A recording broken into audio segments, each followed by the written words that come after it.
eles variam proporcionalmente à produção, ao volume de produção, né? Por isso o nome variável. Veja ali, ó, estão relacionados à produção. Obviamente nós temos custos dentro do processo, e aí quando a gente fala em custos, a gente sempre pensa em indústria, né?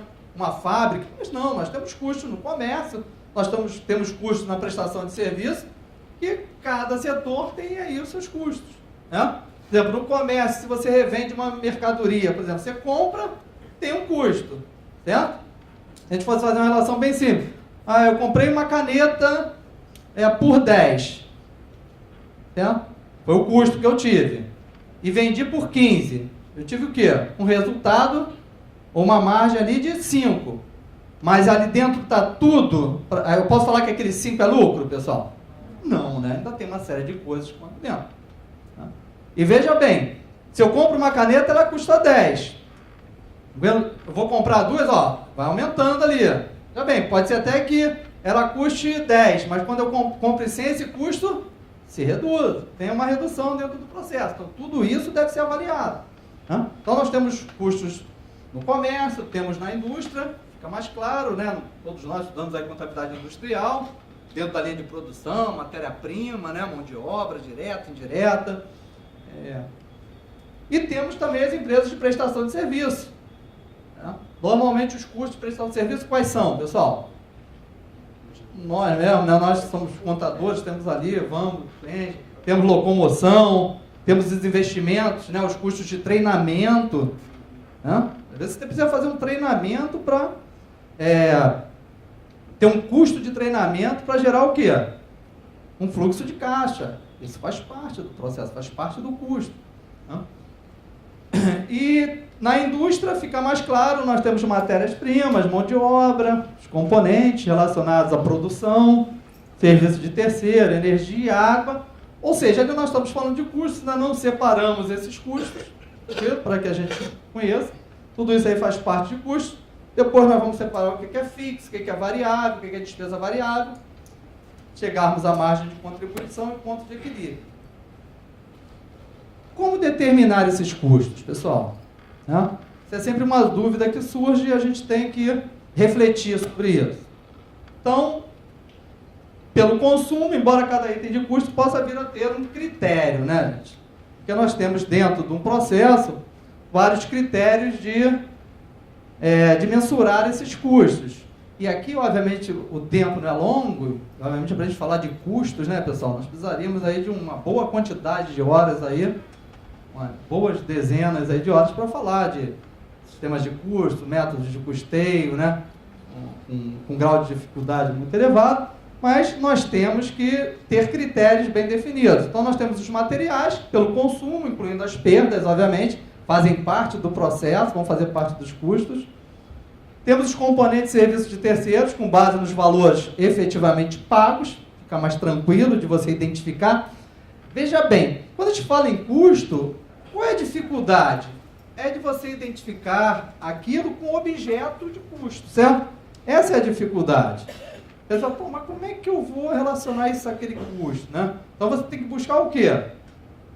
Algum método, um sistema de rateio daqueles custos, né? E isso nós temos que entender que não é só para efeito aqui de resultado, né? Isso é para efeito também patrimonial, por exemplo, quando... E hoje os intangíveis são relevantes dentro do processo das empresas, talvez sejam os maiores ativos, né, das empresas. Alguns, mesmo sem estarem registrados na contabilidade, são ativos valiosos, tranquilo? Tá claro, gente? Quando eu falo ativo, não significa que está lá, não. Ele pode ser um ativo e não atende o critério de reconhecimento e não está no balanço. Tá? Todo bem, propriedade da empresa vai estar no balanço? Não. Só estará registrado no balanço se atender o critério de reconhecimento. Não? Então, quando a gente fala de intangível, a gente entra nesse processo, tem um grau de dificuldade para nós o quê? Identificarmos, né, os custos envolvidos naquele intangível. Vejam, está aí dentro desse processo. Ou seja, eu... Dá um exemplo aqui. A minha empresa desenvolveu um software internamente. Um software é um intangível, pessoal? Sim ou não? Sim, não podemos ter dúvida. Agora, entre ele ser um intangível e estar registrado no ativo da empresa, tem uma lacuna. Viu? Pô, professor, mas nós desenvolvemos internamente. Por que ele não estará no ativo? Ele só estará no ativo se ele atender os critérios de reconhecimento. E um deles é o quê? A identificabilidade, né? E, obviamente, um dos itens para reconhecimento de ativo é o quê? Uma mensuração confiável. Então, se você desenvolveu internamente, você separou uma equipe, conseguiu identificar os custos que você teve para criar aquele intangível, ótimo, você identificou. Se você pediu para fazer o mesmo que estava fazendo aquele software, estava fazendo um monte de outras coisas, e você não conseguiu o quê? Identificar os custos relacionados àquele ativo, esses custos vão para onde, pessoal? Vão para despesa. Tranquilo? Veja bem, você, por não ter um controle sobre aqueles custos, teve que registrar o quê? Um ativo que tinha uma característica boa para ser capitalizado, ele foi para onde? Despesa. Você subavaliou o seu patrimônio. Certo? Então, quando forem criar alguma coisa dentro da empresa, devem o quê?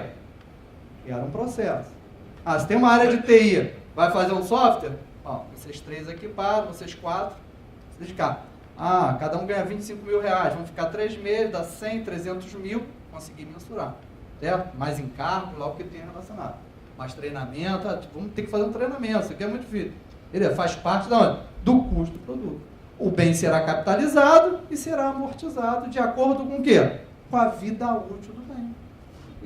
Isso é contabilidade, né? Isso é contabilidade bem feita, representando fidedignamente o patrimônio. Então, nós temos ali mão de obra, com base no custo hora, tranquilo, não temos muita dificuldade.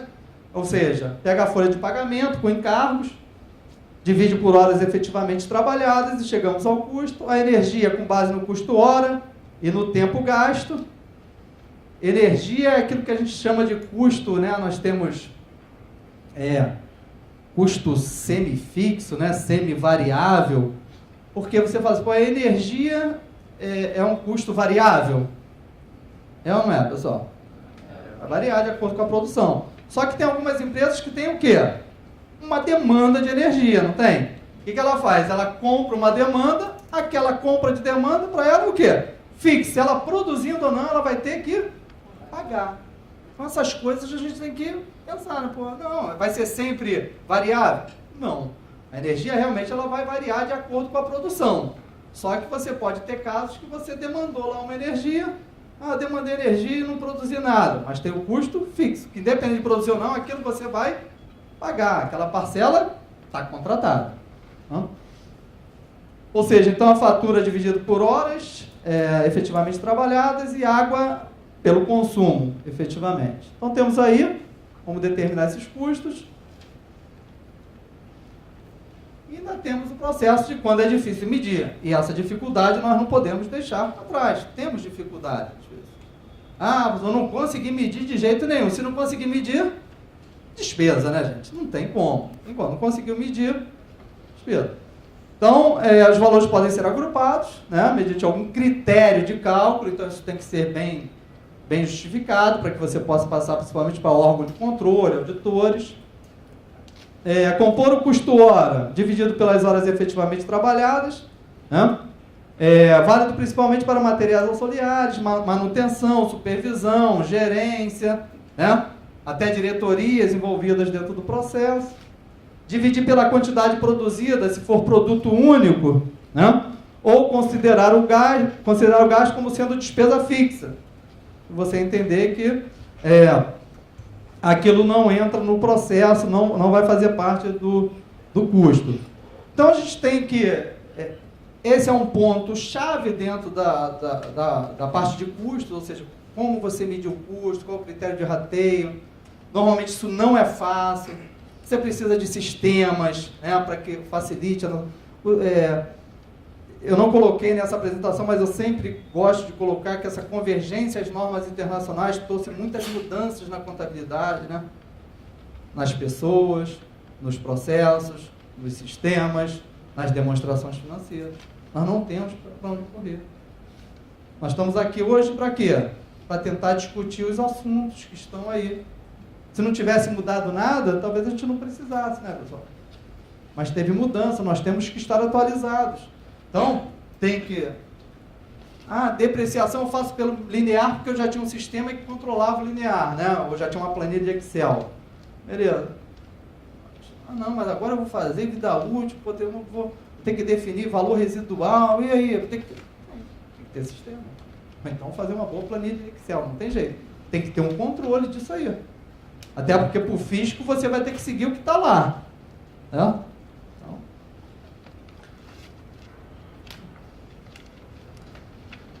as despesas, né? Aí já partindo para o gasto chamado despesa, nós temos variáveis de vendas. São despesas pagas em função das vendas, impostos, comissões sobre vendas, né, dentro do processo. E aí é interessante que entra a parte tributária, né, ou seja, como variáveis de venda ali, né. E também vai ter o quê? Quanto maior o volume de vendas, você vai o quê?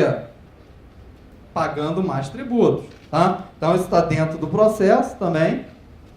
Obviamente, a gente não precisa falar que um bom planejamento tributário num país onde a carga tributária é elevadíssima é imprescindível. Né? Planejamento tributário não é despesa, é investimento, tranquilo? Até porque reduz custo. Tranquilo? Então, a gente tem que pensar nisso. Temos que pensar a parte tributária para tentarmos o quê? Aumentar a riqueza gerada e, obviamente, distribuir mais para sócios e acionistas e até outros agentes de geração de riqueza, como empregados, do que para o governo, né? Claro, de forma lícita, né, gente? Mas nós temos que buscar isso.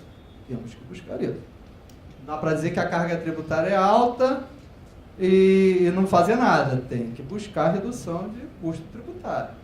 Não dá, professor. Está na lei. Está na lei, mas o que tem aí de processo, né? Nossos brilhantes advogados entrando aí na justiça para tentar, de alguma forma, reduzir esses custos, é o que não falta, né, pessoal?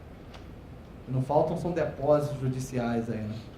Inclusive, não sei se vocês sabem, os estados estão pegando os depósitos judiciais, né? Vejam, quando a coisa fica feia, eles estão metendo a mão lá no depósito judicial. Inclusive naqueles que eles não são parte, tá?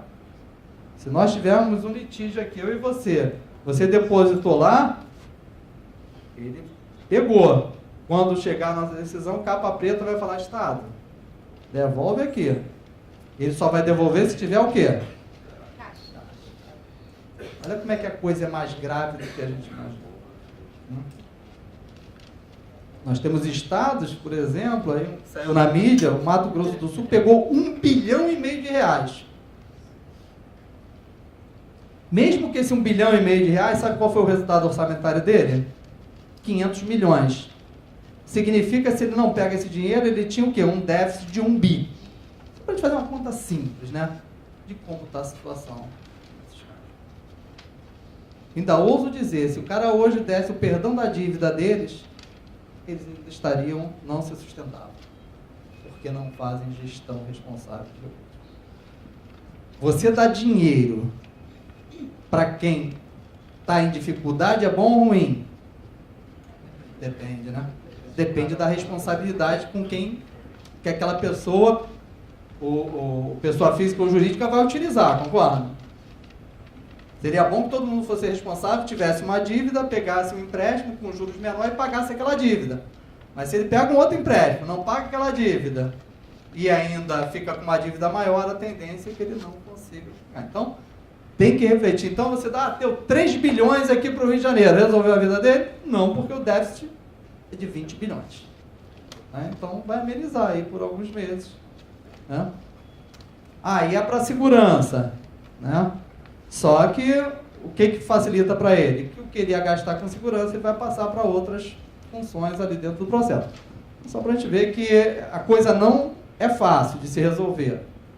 3 bilhões é dinheiro pra caramba, né? Mas não resolve nem 10% do problema dele. Despesas fixas, fica mais claro para nós, gastos realizados para o funcionamento da empresa, independente das vendas, aluguel, telefone, olha nós ali, né, o contador, luz, propaganda, salários, uma série de despesas aí dentro do processo. Está a nossa hora aí, né? Tranquilo? E aqui entramos no resumo das nomenclaturas também de custos diretos, indiretos, fixos e variáveis dentro do processo. Importante para a gente entender e, obviamente, como o próprio nome diz ali, ó, custo direto, relação direta com o produto produzido ou serviço prestado, ou comercializado, né, o produto comercializado. É possível atribuir ao objeto de custo sem rateio, ou seja, você consegue identificar claramente o custo. Os indiretos, custos de difícil mensuração, certo? Ou seja, veja, por isso que o nome dele é indireto. Né? Ou seja, você tem uma mão de obra direta relacionada à produção, está lá, principalmente no curto prazo. Não tem dúvida que é direto. Mas você pode ter uma mão de obra indireta, né? Também relacionada ali ao processo. Então, essa mão de obra indireta, você vai ter que avaliar, né?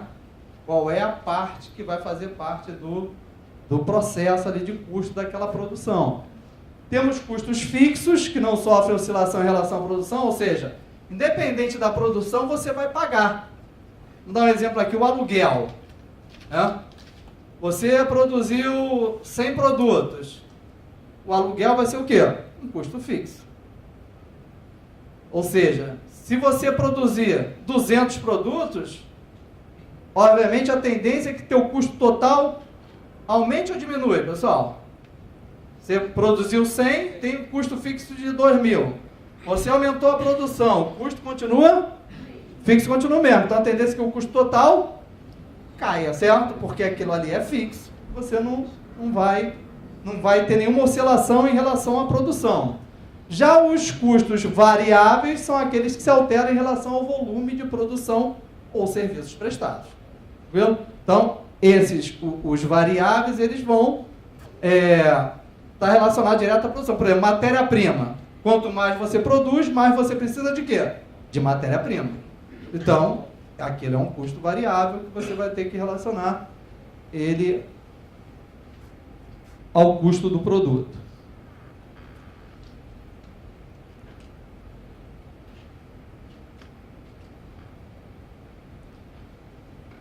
E aí já falamos um pouco dessa parte de custos de despesa, vamos falar de margem de contribuição. Isso é importantíssimo, né, pessoal, dentro do processo. Né? Porque a margem de contribuição vai ser o quê? O preço de venda menos os custos variáveis e as despesas variáveis. Ou seja, a margem de contribuição vai determinar se você vai ter lucro ou prejuízo dentro do processo. Né? Se ela for maior do que o custo fixo, lucro. Se ela for menor, você tem o quê? Prejuízo, não faz o menor sentido, né? Ou seja, mais ou menos lá quando a gente faz a DRE, a gente comete uma falha, mas ela é tão natural que nós colocamos lá receita bruta menos as deduções, receita líquida menos o custo, lucro bruto. Né? Quando a gente faz a DRE. Mas não era nem para ser lucro, era para ser resultado bruto. Porque o resultado bruto pode ser o quê? Prejuízo. Desde que os teus custos não foram bem mensurados, ou você não vendeu por uma margem boa de lucro, teu resultado. Se o teu resultado bruto é prejuízo, e você nem colocou as despesas fixas, operacionais, teu prejuízo vai aumentar. Então, é meio que natural, a gente quando faz ali uma DRE, ali a gente já bota lucro bruto. Porque a tendência é que você tenha lucro. Então, como é que a gente chega ali? Então, ela representa quanto cada produto ou serviço contribui para cobrir as despesas fixas e, obviamente, para o lucro, para o resultado que a gente vem a ter. Então, a margem de contribuição é igual ao preço de venda, menos os custos variáveis, mais as despesas variáveis. Então, você definiu o preço de venda, tem os custos variáveis e as despesas variáveis, e tem a tua margem de contribuição. Que deve ser o quê? Ou seja, significa o valor contribuirá para absorver o quê? Toda aquela parte operacional, de custos fixos que tem que pagar, a parte administrativa, né? Salários. Então, se a margem de contribuição for maior que os custos fixos, ótimo. Você vai apresentar um lucro. Se a margem de contribuição for menor, você vai ter o quê? Prejuízo. E aí tem que se preocupar, né? Tem alguma coisa no processo que não está batendo bem.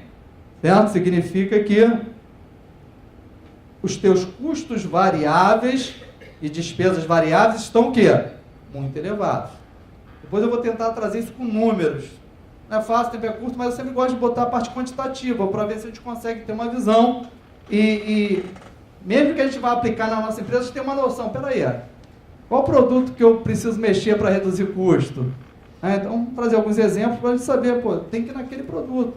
Né? É aquele que eu vendo mais, é aquele que tem uma margem de contribuição maior, é aquele que tem uma margem de contribuição total maior. Tudo isso tem que ser visto para a gente definir isso no processo. Professor, quando eu voltar uma... Claro.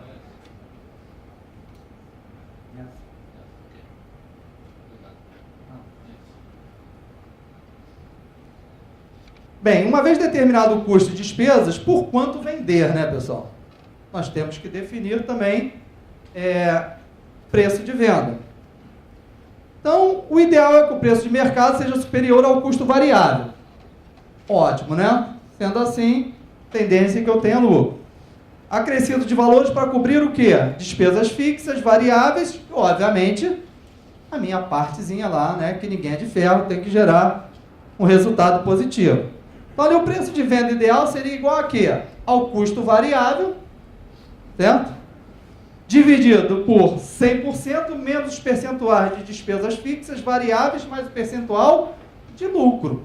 Ou seja, você fazendo aquela conta, você chega o quê? A um preço de venda ideal.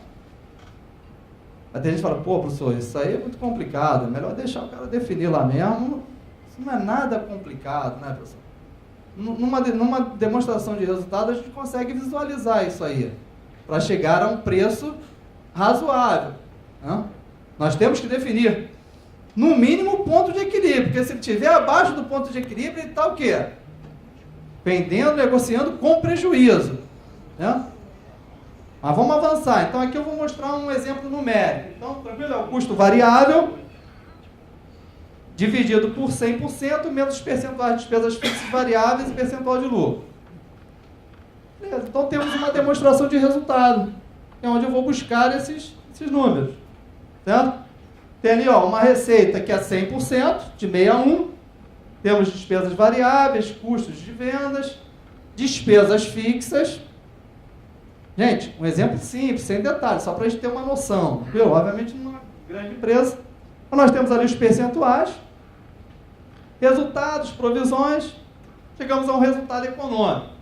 Por que resultado econômico, pessoal?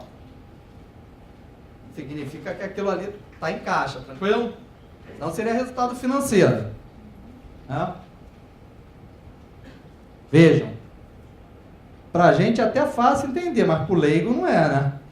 Pô, tem quanto ali? 10 milhões? Vamos dizer que aquilo ali fosse 10 milhões. Pô, cadê esses 10 milhões? Eu não vi isso aqui, não tem no banco, não tem no caixa. Resultado econômico. Ali tem receitas que eu ainda não recebi, tem despesas que eu também não paguei. Obviamente, então ali é um resultado econômico, não é financeiro. Financeiro é caixa. E aí vamos lá, aplicar aquela fórmula para ver como é que fica. Obviamente depois vocês vão ter essa apresentação, para ter que a gente vai passar para... Então eu peguei lá, na demonstração, as receitas, 61728, correspondia a 100%. Peguei as despesas fixas mais as provisões, né, 11.406 mais 400, corresponde a 19%. As despesas variáveis, 5.400, se a gente quiser volta para dar uma olhada, ó, despesas variáveis. Aqui, ó, despesas variáveis. Peguei as fixas aqui, 11 mais os 400 de provisão. Peguei o lucro, ali eu arredondei para 10. Então, como é que fica ali? Ó? O meu custo é dividido por 19, 13, 8,75 mais 16,20. Certo? Eu, hipoteticamente, ali defini um custo de 150 no produto.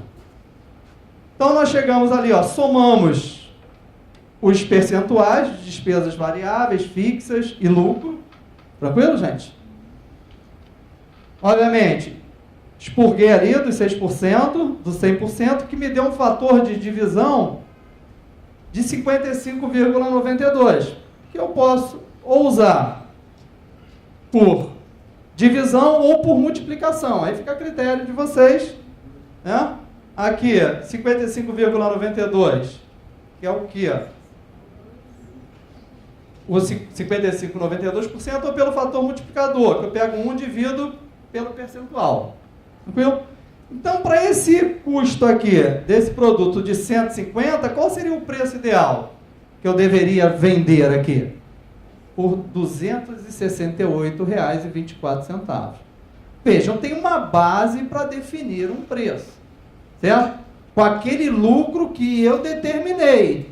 Veja bem, o lucro, eu vou definir a minha margem, que no momento de bonança pode ser alto, no momento de crise eu posso limitar.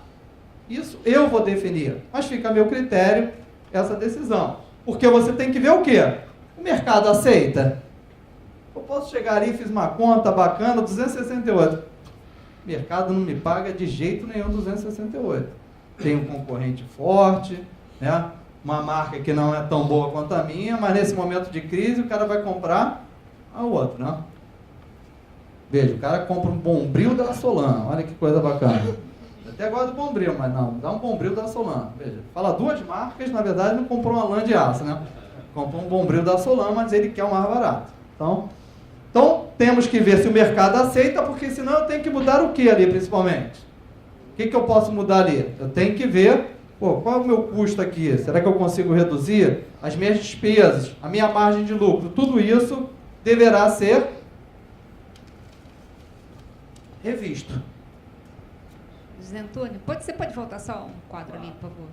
Só para ver se eu entendi. Na realidade, o preço ideal seria 268, mas se o mercado não aceitar e eu tiver que vender a 210, eu estou operando no lucro ou simplesmente eu estou reduzindo a minha margem?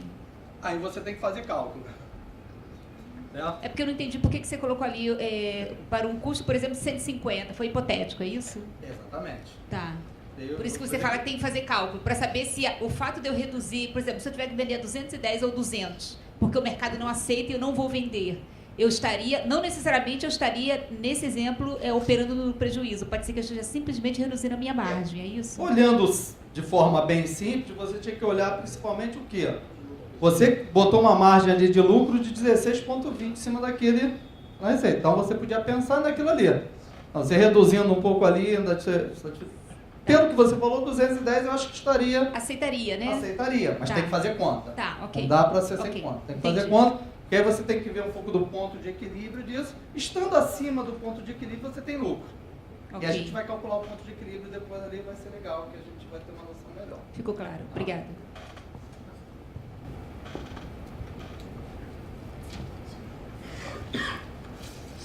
Se tiver mais de um produto diferente, de custo diferente, custo de produção diferente, como proceder ali? Porque ali está global, né? Beleza, ali está global, mas vamos ver mais à frente. Ah. Isso aqui é legal.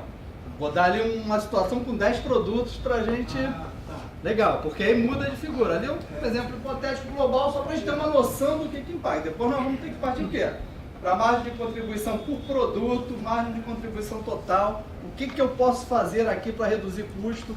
Né? Onde é que eu posso reduzir custo onde eu tenho vários produtos? Você tem que pensar. No produto que eu vendo mais, no que tem custo menor, no que tem custo maior. Isso é decisão. Mas eu tenho que ter o quê? Números para isso. Eu não posso chegar aleatório, não. Eu vou reduzir custo desse produto aqui que vende pouco. Talvez não seja o melhor para você. Tá vendo? Essa pergunta é muito boa para a gente, e eu botei aqui para a gente chegar. Então aqui foi, só para a gente ter uma noção que nós temos como chegar ao preço ideal, né? Ou próximo do preço ideal, né, gente? Não dá para a gente não ter nenhum parâmetro para vender alguma coisa sem saber de onde surgiu aquele preço de venda. Tá? E aí vem, se o mercado não aceita esse preço, né? A solução é o quê? Reduzir o custo unitário? É reduzir a margem de lucro? É a tua pergunta, né? É o quê? Reduzir as despesas variáveis? Reduzir as despesas fixas? Acho que eu tenho que demitir. A produção tá boa, mas a parte administrativa acho que não me interessa muito, né? Assim, às vezes a gente pensa, a contabilidade é um gerador de fluxo de caixa, pessoal? Não, contabilidade é uma área meio, né? Não, área operacional que já... Não, a contabilidade gera caixa, né? Imagina se não tivesse controle daquilo lá, né? Do patrimônio. Então, é um gerador de fluxo de caixa. Não dá para não, acho que o contador, vou tirar. O contador não precisa, não. Eu só quero vendedor, né? Só quero... tá ganhando muito. Vou reduzir 50%. Então, reduzir o percentual de despesas fixas através de aumento do faturamento, né? Se você está aumentando o faturamento, você reduz o percentual de despesas fixas. Então, tudo isso tem que ser pensado. Veja, não é uma coisa simples você pensar em custo, em preço de venda. E quanto aumentar o faturamento? Eu tenho que saber quanto eu aumento o faturamento para tentar chegar a um preço ideal. Então, tem ali um cálculo do faturamento também, né? Para o lucro desejado, que você pega as despesas fixas mais o lucro e divide pela margem de contribuição.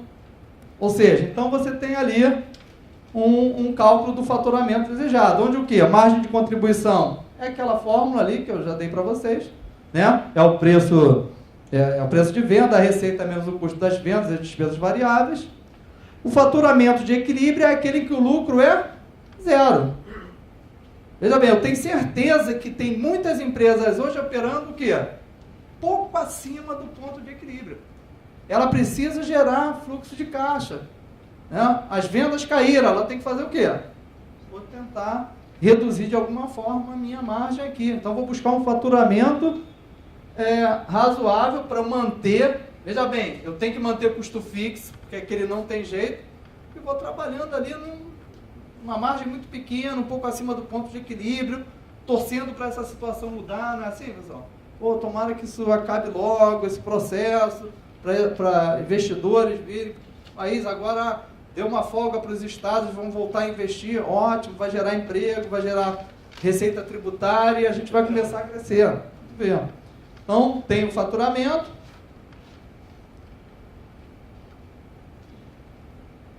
Então, aqui, dá um exemplo. Segue um pouquinho daquele nosso exemplo, né, pessoal? Os números, que aí fica fácil de gravar. Então, eu tenho ali as receitas, despesas variáveis e custos, a margem de contribuição, despesas fixas e o lucro.